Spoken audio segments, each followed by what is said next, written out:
So as we continue the conversation, we're talking about such an immense loss with Jeremy, and again, still in Minnesota. It's 1997. We were there for about a year and a half. The thing that I wanted to talk to you guys about today, and something not to get, not to misunderstand, my journey inside for all those years was not without the daily shit show of what was missing in my life and the terribleness that was going on around me with those that were losing, family members. There's guys that they would get news about their daughter dying, or get news about their son dying, or their mother dying. And the sense of helplessness that goes along with that, because you're not going to the funeral. Man, there was times where guys were getting the news a week or so after it happened. And so the loss, the grief and loss that people have out here is pretty traumatizing. Times that by 10 inside, because at least out here we can be a little actionable. We can at least move forward and do something and be a part of the grieving process and finding traction and trying to get some sort of closure to losing somebody that is near and dear to our hearts. Inside, that's not a thing. Inside, you get maybe an officer, perhaps a chaplain comes by and kind of just breaks it to you, and then that's that. And you get to go back to your bunk and sit there and stare at the wall and be asking yourself, what the fuck just happened? And then that's really when it hits home about what you did to be there. Why? What was I thinking? Look at it now. Where am I at? Can this get any worse? And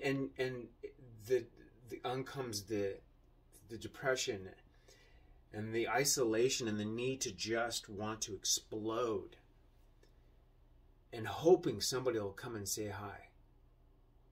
And not because you want to be friendly back, but because you want to unload what's going on inside you, the rage, the anger, the disappointment, the shame.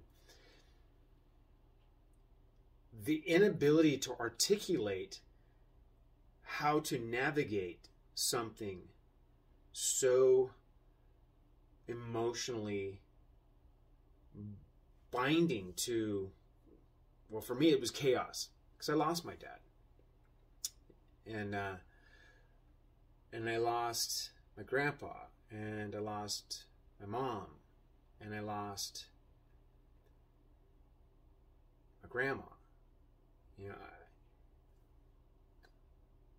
And all I had the chance to do was, well, nothing.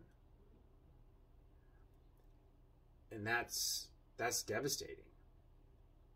So I bring this up. Jeremy obviously was a solid impact on my life, but I don't ever want anybody to think that. So, watching the violence going on around me, being in a state of helplessness, wondering what I am going to do I need my purpose. And in prison, that's really hard to do, because you're surrounded by everything that screams at you from the top of their lungs. Join the shit show that is kill, steal, destroy. That is, I don't give a fuck about you. I give a fuck about what you can give me, or what I can take from you, or what you have. there are some solid brothers inside. There are some guys inside that you genuinely know in their heart of hearts that they are absolutely different from the guy that walked in to the guy that you meet, because they have felt the pain, they have felt the loss. And God bless, some of them haven't had to deal with, you know, the death of a loved one inside, because that happens so much. But you also get to watch guys die inside, like Jeremy. And I came up against that probably at least a couple dozen times. You know, I talked to you guys about the journey and the programs and stuff. I put myself in specific situations that helped me learn. And let me rephrase that. I found myself in certain situations, and I believe that some of it, well, not all, some of it, all of it, it was probably nudged there by God. For you, it could be a higher power, it could be whoever. Everybody has something outside themselves that guides them, because otherwise we'd be in the ditch. God knows I was, more than once. Still am sometimes. But so I jumped inside doing the hospice thing, transitional living for guys that are terminal inside. And I would sit with them doing vigils, knowing that the only reason I'm there is to hold his hand so that when he passes, he knows that there was somebody next to him that said, you did the best you could with what you had. I see you. I got you. You're not alone. You're loved. You're cared about. Because imagine sitting in prison in long-term care in one of the hospital beds that are only there for the guys that are getting ready to pass. And when you know that you have gone from this bed to that bed, that you're being predicted as being at the end. Terrifying. So I learned a lot about everything that I was doing outside as a youngster in stepping over everybody else or stepping on everybody else to get where I wanted to go or to get what I wanted to make me feel better. God put me in situations where he's like, we're going to go ahead and do a crash course on how you can embrace humanity and instead of fighting against it, join it in such a way that it becomes reflex on helping others, because that gets you out of your own way. And again, I tell you, those that bring sunshine into the lives of others cannot possibly keep it from themselves if done with your whole heart. And that's what I started to really learn. And so with the passing of Jeremy and seeing all the guys around me, I mean, I watched guys walking down hallways and you just knew. You didn't have to talk to them. You just knew that vacant stare, they looked like the Walking Dead. So I wanted to touch a little bit about the things that go on around me. It wasn't that they didn't come up against me and touch me. It's just that I allowed myself to sort of really recognize that sort of pain, feel it, grow from it. But man, I saw it every day. I saw guys getting jumped every day. I saw guys getting their throats cut. I saw guys, the aftermath of them getting raped.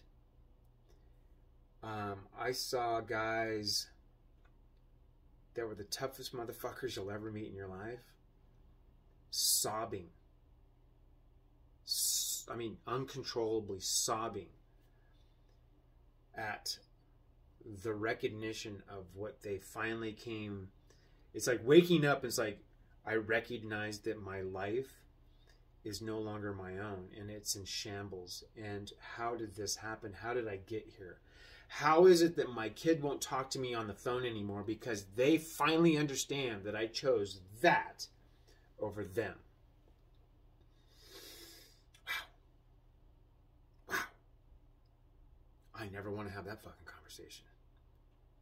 Explain to your child how you made that okay, or your wife, or your parents, or your grandparents, or whoever. Whoever it is that you say you value. And then they're going, cool, I get that you love me, and I feel you. I'm just a little confused as to how you can sit there and say that, and yet at every single opportunity you get, you show us those that are in the stands cheering you on, saying, come on, man, come on. And you don't show up to the game. You show us that everything that makes you feel good, be it in your arm, be it this, that's what's really important. And it's when you're sitting in your cell and you're like, I need to make sure that they know I still love them. We get that you do.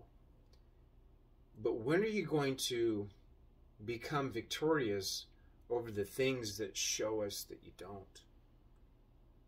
And I saw that every day. This blows me away. It breaks my heart. Because I was a part of that. I had to explain to my sister. I had to explain to my father before he passed. I had to try to make sense of it myself. And so this particular installment, this particular conversation that I'm having with you is really geared towards making sure that you understand that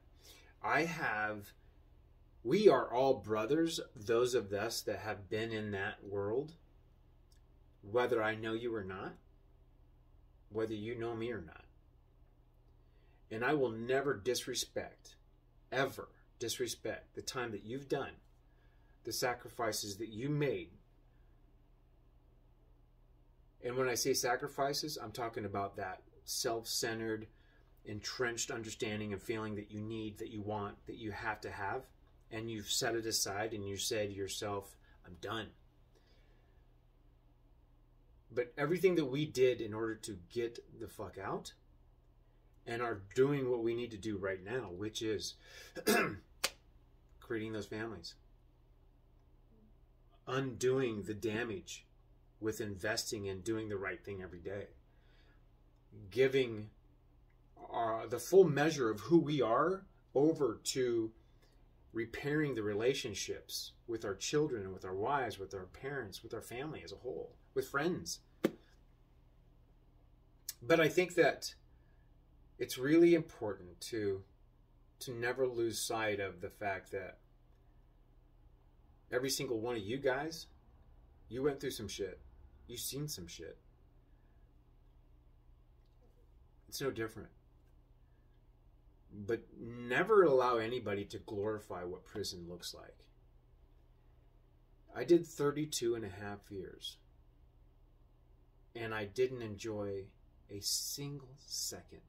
Not a single ball game. Not a single touchdown catch. Not a single laugh. Not a single celebratory experience. Because there was a few. I did some good things inside. So did a lot of my brothers. But not one time was any of those things without an underlining understanding and an emotional bond to the fact that this is not me. This is not fun. This is heartbreak. And yeah, I got my GED and that's cool. Did it in prison. Good. Yeah, I got some certificates. I knocked it out of the park on learning a lot of stuff and helping a lot of people, and that's merit all day. I didn't get to go to my dad's funeral.